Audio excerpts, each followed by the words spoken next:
main issue before us today is Senate Bill 637 and Senate Bill 894, the former by Senator Hune, the latter by Senator Knopf.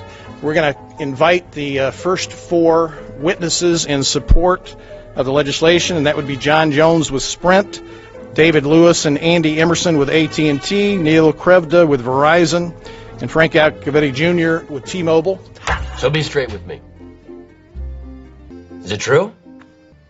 It could be. No, well, very few cases. There was an unfortunate incident out in Iowa. Look, gentlemen, practice these words in front of the mirror.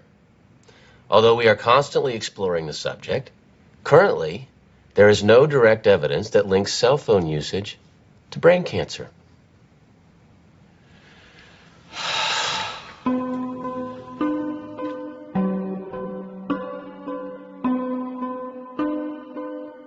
I'm Sharon Goldberg. I'm an internal medicine physician. I've practiced medicine for 21 years, and my background is mostly academic, internal medicine, hospital-based, clinical research, and medical education. I'm a certified Microsoft small business specialist. I've worked on space station designing the cabling system for the airlock module, where I was responsible for EMI/EMC analysis, which is electromagnetic interference, electromagnetic compatibility. I am a professor in the Department of Epidemiology, Biostatistics, and Occupational Health, and I teach there both toxicology and health effects of electromagnetic radiation. My name is Daphne Tachover, and I'm the founder of an organization called We Are the Evidence. We are an organization that represents the many adults and unfortunately many children who have become very sick from wireless technology radiation. There seems to be a couple false Easter eggs being put out there right now. I want to make sure we dispel that right off the gate.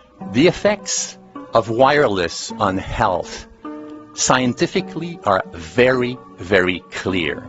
So it's always pushed back to the definition of an acceptable level of radiation. And that's what this is, by the way. This is about radiation. Wireless radiation has biological effects, period. My name is Dr. Angie Kolbeck.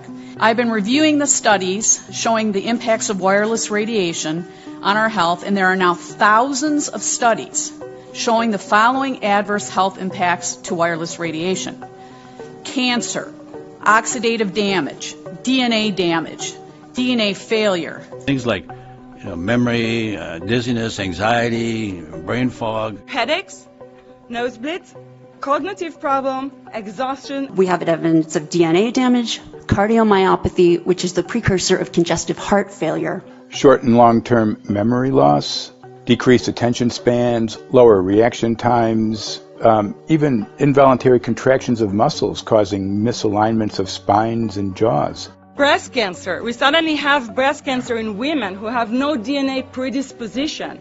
Disrupted immune function and change in stress proteins. Reproductive and fertility effects. There are dozens and dozens of studies that show beyond any doubt what this radiation is doing to our sperm.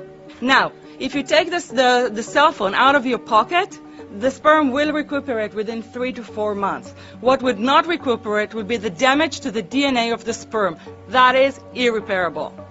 The wife of the ex-governor of Indiana was diagnosed with glioblastoma. Same brain tumor Ted Kennedy had and John McCain had. Did you look at John McCain's scar?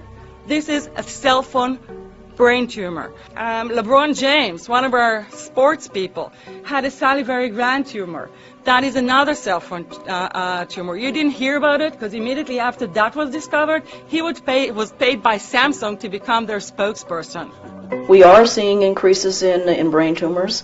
We're seeing increases in Alzheimer's. We're seeing increases in all of the neurotransmitter diseases, ALS, Lou Gehrig's disease, Parkinson's. These are all disease systems that are known to be associated with low-level energy exposures. We talk about 24/7, around-the-clock exposure, wherever you are and your whole body. You never get away from it. And it seems from our studies that maybe your immune system can cope with for a time, but it will deteriorate. Then the irradiation will definitely damage cells at a deeper level, and the question is what will then happen.